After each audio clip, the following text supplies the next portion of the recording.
नमस्कार। भूमि न्यूज पलामू के विशेष कार्यक्रम में आप सभी सुधी दर्शकों का स्वागत।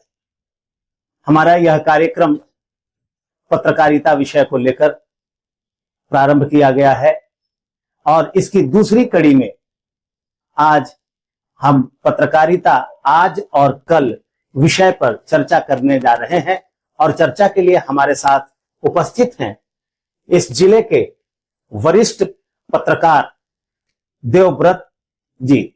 देवव्रत जी की उम्र अगर हम देखें तो वो 95 वर्ष के हैं और 95 वर्ष की उम्र में भी आज वह स्वस्थ दिखते हैं।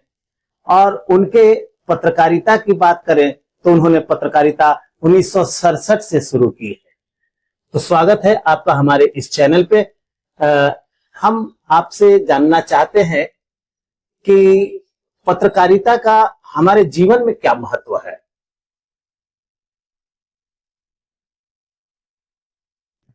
देखिए, पत्रकारिता जो है ना, समाज से जुड़ा हुआ है चीज है जी। समाज से अलग कोई चीज नहीं होती जी। तब यह है कि अखबार जिसको आप पत्रकारिता में शामिल करते हैं, उनके जो प्रतिनिधि हैं विभिन्न जगहों में, विभिन्न जिलों में, वो उस इलाके का समस्या को भेजते हैं और अखबार के माध्यम से लोगों को बताते हैं कि इस क्षेत्र में क्या समस्या है और सरकार या समाज या बुद्धिजीवी उसको हल करने में या समाज सेवी उसको हल करने में कहाँ तक सफल हुए हैं। जी। अगर सफल नहीं हुए हैं तो उसका क्या कारण। जी। कहीं न कहीं कोई रहता ही है। जैसे अभी बात उठी कि अखबार या पत्रकारिता जो है सो एड्स से जुड़ा हुआ है, कुछ मैंने एडवर्टीजमेंट वगैरह, उस पे तो बाद में आएंगे हम लोग। हाँ। लेकिन पत्रकारिता का जो महत्व है, यानी आप जो कहे उससे बात यह स्पष्ट हो रही है कि पत्रकारिता है हमारे समाज का आईना।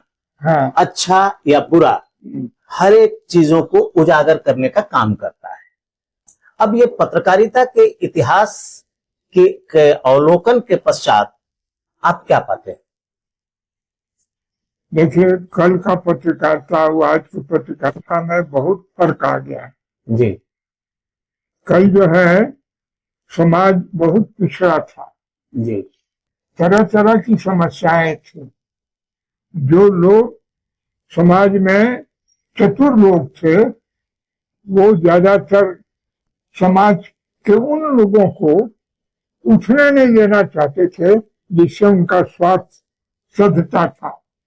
तो इसमें पत्रकारिता की भूमिका क्या रही? पत्रकारिता की भूमिका है कि उसको हम लोग उजागर करते हैं कि इन जगहों पर ये गलत है और सरकार को यहाँ इस पर काम करना चाहिए। जैसे इस जिले में सबसे ज्यादा बाल बंधुआ मजदूर का समस्या सबसे पहले हुआ।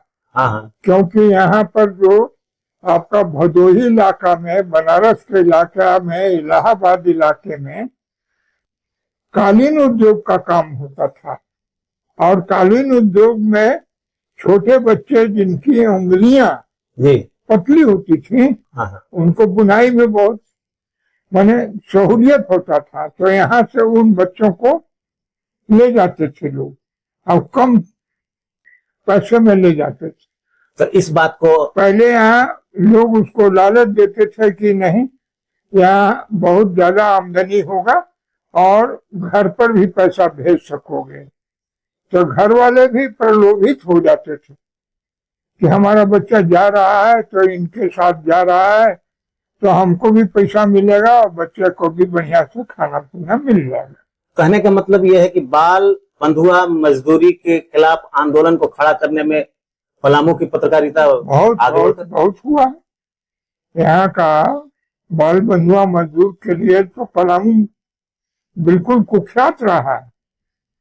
जैसे यहाँ पर तो इसमें पत्रकार ही आगे बढ़ के आंदोलन को मजबूती प्रदान की। बिल्कुल, क्योंकि आंदोलन इसको उजागर किया है पत्रकारों ने जी, और सरकार को मजबूर कर दिया है कि इस क्षेत्र में वो उन्मूलन का काम करे। अगर बंधुआ नहीं मजदूरी का। पत्रकारिता होती हाँ, और उन लोगों की समस्या को नहीं उजागर किया होता तो आज बलुआ मजदूर का जो स्थिति वो थी आज बनी रहती। यद्यप थोड़ा सा समाज में परिवर्तन आया तो उससे एक दूसरी बात है कि नहीं है, लेकिन कम और बेसी जो है सो शोषण चलता रहा। ये तो बीते हुए कल के पत्रकारिता का तेवर आपने बताया। हाँ, अब आज के पत्रकारिता को देखकर आप क्या महसूस कर रहे हैं? आज का पत्रकारिता में बहुत परिवर्तन आ गया है। जैसे आज समाज में तरह तरह का समस्या पैदा हो रहा है जी, और रूप उसका बदल गया। अब बंधुआ मजदूरी नहीं है। नहीं, अब जो है सो राजनीति, हर चीज में राजनीति हो गया और अब जो है सो राजनेता जो है अपना जितना फॉलोअर है उनको पैदा करने में कोने कोने में लगे हुए। कांग्रेस लगा हुआ है कि हमारा कैसे संगठन मजबूत हो जाए देश में, क्योंकि उनको इलेक्शन लड़ना है, उनको वोट प्राप्त करना है, उनको असेंबली में जाना है, उनको पार्लियामेंट में जाना है, तो अपना फॉलोअर खोजेंगे तभी ना उनको वोट मिलेगा। तो यूं कहा जाए कि आज की पत्रकारिता पार्टियों के फॉलोअर बना रहे हैं। है ना, फॉलोअर तो बनाएंगे, नहीं बनेंगे तो वो आप सक्सेसफुल नहीं होंगे। क्योंकि जनतंत्र में जो है, प्रजातंत्र में है, उसका बड़ा महत्व है ना इलेक्शन का। जी जी जी जी इलेक्शन का बहुत बड़ा महत्व है जी। बिना चुनाव का कोई चीज नहीं हो सकता है। आप बताइए कि कहाँ चुनाव नहीं है, पंचायत में चुनाव है। अब तो बात आ रही है वन नेशन वन इलेक्शन। लेकिन एक बात यहाँ ये कहना है मुझे हाँ। कि जब चुनाव को देखते हुए पत्रकारिता आज की हो रही है तो ऐसे में तो लोकतंत्र को मजबूत होना चाहिए। लोकतंत्र तो मजबूत तो लोग कर ही रहे हैं, ऐसा तो नहीं लोग कर रहे हैं, नहीं पत्रकार क्या कर रहे हैं? पत्रकार उससे तो जुड़े हुए हैं ना अखबार से। हाँ, तो अखबार अलग नहीं कर देख सकते हैं, नहीं देख सकते, लेकिन आज के लोकतंत्र का हाँ, हम जो अपना विचार व्यक्त करते हैं अखबार के माध्यम से आता है जी, और उसको लोग आम लोग उसको पढ़ते हैं, जी। आम लोगों को जानकारी उसकी होती है, उसे तो कोई अलग नहीं कर सकता। क्या वो निष्पक्षता है? आज के पत्रकारिता में निष्पक्षता है जैसे पहले निष्पक्षता थी? ऐसा है ना कि पहले निष्पक्षता ज्यादा थी, हाँ, और आज कम हुआ। आज कम हो गया। हाँ, नेताओं के चक्कर,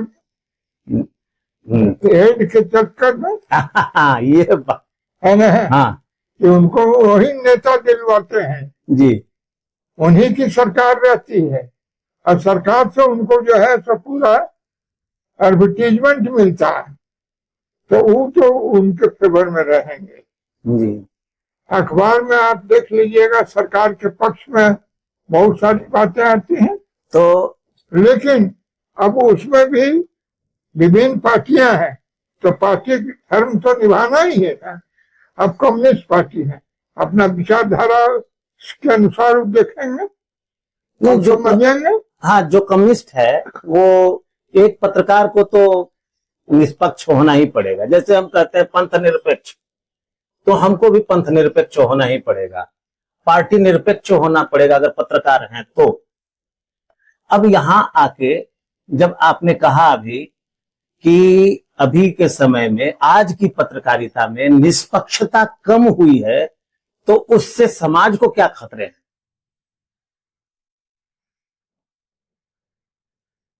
देखिए ये तो बहुत सा चीज, पत्रकार से जुड़ा हुआ अखबार, अखबार का जुड़ा हुआ उसका मालिक, जी और उससे जुड़ा हुआ उसका एडिटर। मालिक जो कहेगा एडिटर उसको पकड़ेगा। पहले ऐसा होता था कि नहीं? पहले कुछ निष्पक्षता थी। क्यों निष्पक्षता थी? पहले भी राजनीति था देश के अंदर, लेकिन राजनीति दूसरे तरह का था। वहां राजनीति था समाज को शिक्षित बना करके देश के कैसे भला होगा, समाज को कैसे भला होगा, है ना, इसके बारे में लोग सोचते थे। जी अब आज फर्क हो गया का कि समाज के भला और समाज के बुरा अब जो है वो बहुत सा चीज सीमित में आ गया है। अब अखबार में समाचार हम दे देते हैं, लेकिन सब समाचार छपता नहीं। कुछ छपेगा, कुछ नहीं नहीं छपेगा। जो उनके मन की होगी वो छपेगा। उसको थोड़ा सा एडिटिंग कर देते हैं लोग, मतलब उसकी आत्मा ही मार देते हैं। आत्मा तो नहीं कर सकते हैं, हाँ क्योंकि कुछ न कुछ तो उसमें आता ही है। जी लेकिन एक चीज है कि खुल करके बात नहीं आती, खुलकर के बात नहीं आती। नहीं आती है। ऐसे वक्त में अभी पत्रकारों को क्या करना चाहिए? क्योंकि आप वरिष्ठ पत्रकार हैं, आपने बहुत समय देखा है। आज के समय में जिस प्रकार से पहले की पत्रकारिता आजादी के लिए की जा रही थी, तो आज के समय में पत्रकारिता को के केंद्र में क्या चीज होना चाहिए? आजादी के लिए नहीं थी, मैंने स्वतंत्रता, सामाजिक हाँ और राजनीतिक हर एक चेतना को जागृत करते थे। हाँ, चेतना को जागृत करने। हाँ, और आज की पत्रकारिता को क्या करना चाहिए? आज का पत्रकारिता में अब ये तो बात सही है कि काम बहुत कुछ हो रहा है, परिवर्तन बहुत कुछ हो रहा है। तो अब जो काम हो रहा है, परिवर्तन हो रहा है, वो कहाँ तक सही हो रहा है इसका आंकलन करना आज के पत्रकारों का काम। जी और आंकलन करके उसमें अगर कोई सही चीज है तो उसको उजागर करिए, और जहां पर आपका सुझाव देना है, सुझाव भी तो गवर्नमेंट को ही देते हैं आप अखबार के माध्यम से, जी या समाज को शिक्षित करते हैं कि तुम जाकर के समाज सरकार से को जो है तो इस तरह का मांग उठाओ। अंत में एक सवाल, अंत में अभी सच्चाई आपने बताने को कहा, मूल्यांकन करके जो अच्छी बात है उसको आगे लाने को बोला।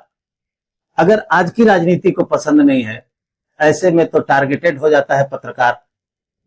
तो ऐसी स्थिति में क्या किया जाना चाहिए? मैं राजनीति को तो वो लोग पसंद करते हैं, इसलिए करते हैं कि अखबार भी तो एक समाज का या उनका एक अंग है, परिवार न है, कहीं जुड़ा हुआ तो परिवार है। मान ली बहुत बीजेपी के, जी जी, तो बीजेपी की ये उससे विचारधारा है, उससे जुड़े हुए लोग तो अखबार में है, या जो भी जो है सो कांग्रेस के विचारधाराओं से जो लोग जुड़े हुए वो भी तो अखबार में है। तो मिला जुला करके सब अखबार चल रहा है, और सब अपने अपने ढंग से लोग चला रहे हैं। हाँ, ये है कि जितने पाठक हैं उनको बड़ी पैनी दृष्टि रखनी पड़ेगी कि जो सही बात समाज में जो उठना चाहिए उठ रहा है कि नहीं, जी कि उसमें कहीं राजनीति होकर के उसको दबा दिया जाता। जी, बहुत बहुत शुक्रिया, आपने बहुत अच्छी बात बताई कि अखबार में जो बातें आ रही है उस बातों को पैनी नजर के साथ पढ़नी होगी पाठकों को, और उसका मूल्यांकन पाठक को ही करना होगा। बहुत बहुत धन्यवाद। आज के लिए बस इतना ही, फिर मुलाकात होगी किसी अगले विद्वत पत्रकार के साथ। तब तक के लिए हमें दीजिए इजाजत। धन्यवाद।